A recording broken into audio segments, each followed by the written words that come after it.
참된 국격이시라고 이렇게 아주 결성했던 시기가 있었는데 역대 상당히 소외되는 그래서 모처럼 오셨는데 부담드리기는 좀 그렇게 좀 앞으로 목표를 정말 생각해 주시고 자주 오셔서 좋은 대화 나누시고 오늘 이렇게 오셔서 너무나 환영드리고 저희 지금 영광스럽습니다. 감사합니다. 그런 의미에서 모두의 건강을 위해서 그리고 우리 윤 후보님 필수를 위해서 노력해 나가겠습니다. 고맙습니다. 제가 우리 윤 후보님을 위하여 그러면 목사님 드리겠습니다. 윤 후보님을 위하여! 위하여! 감사합니다.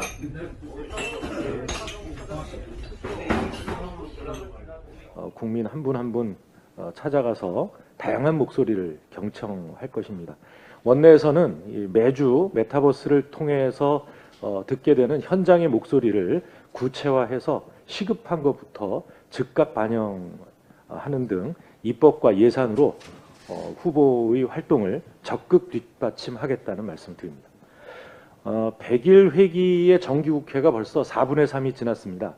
유종의 미를 거둬서 국민 여러분께 일하는 국회의 모습을 보여드려야 합니다. 남은 25일 동안 여야가 해야 할 일은 예산과 법안입니다. 반대만 하며 시간을 허비한다면 빈손 정기국회라는 비판을 받을 수밖에 없습니다. 특히 이번 예산은 그 어느 때보다 중요합니다.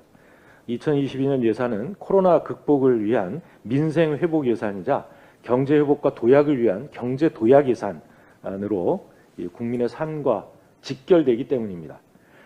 또 내년에는 3월 대선과 6월 지방선거가 있기 때문에 신속한 상황 대응을 하기 어렵다는 점을 고려하면 위기 대응 여력을 내년 본 예산에 충분히 확보를 해둘 필요가 있습니다.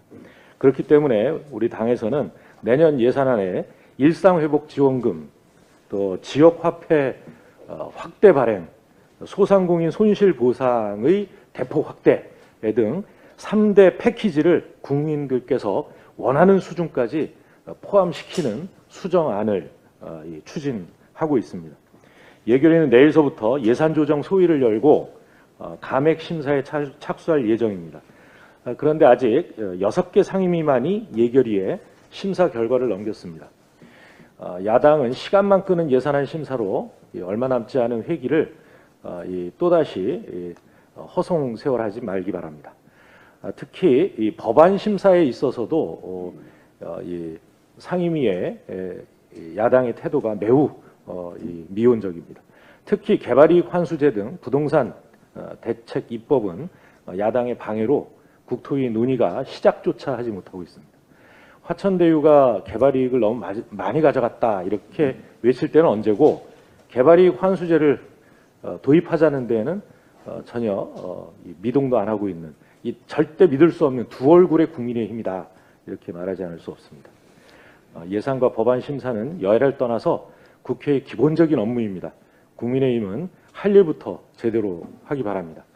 특히 이번 주부터는 언론 미디어 개혁 특위와 정치 개혁 특위가 가동이 됩니다. 이 두 특위에서도 언론 개혁과 정치 개혁을 위한 이 근본적인 대책이 마련되기를 기대합니다. 우리 당은 정기국회 일정 동안 야당의 입법 바리케이드를 제거하고 민생국회를 만들기 위해서 최선을 다하겠다는 말씀드립니다. 윤석열 후보의 외신기자클럽 간담회를 보면서 내내 두 귀를 의심했습니다. 남북관계를 제자리로 돌려놓겠다. 종전선언 반대한다. 도대체 남북관계의 제자리는 어디를 의미하는 것인지요? 전쟁이 아닌 평화로운 남북관계가 제자리 아니겠습니까? 그런데 왜 종전선언은 반대하는 겁니까? 이해할 수 없습니다. 어차피 윤석열 후보께서는 광주에도 호남에도 사과한다 이렇게 사과하러 가서 폭탄 좀 하시고 돌아오시는 분이니 더 기대할 것도 없겠습니다만 매일매일 발언과 망언들의 밑바닥을 보여주고 있는 것 같습니다.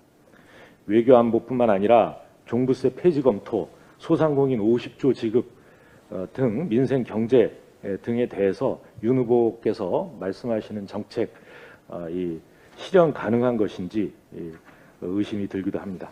하나같이 반정부 반민주에 근거한 정책들이지 바람직한 국가에 대한 철학이나 국정 운영 계획은 보기 힘듭니다. 우리 당은 준비된 후보 이재명 후보와 함께 국민 목소리를 담은 정책과 공약, 특히 소소하지만 확실한 행복을 보장하는 소확행 공약을 꼼꼼히 철저하게 점검해서 앞으로 나아가겠습니다. 감사합니다.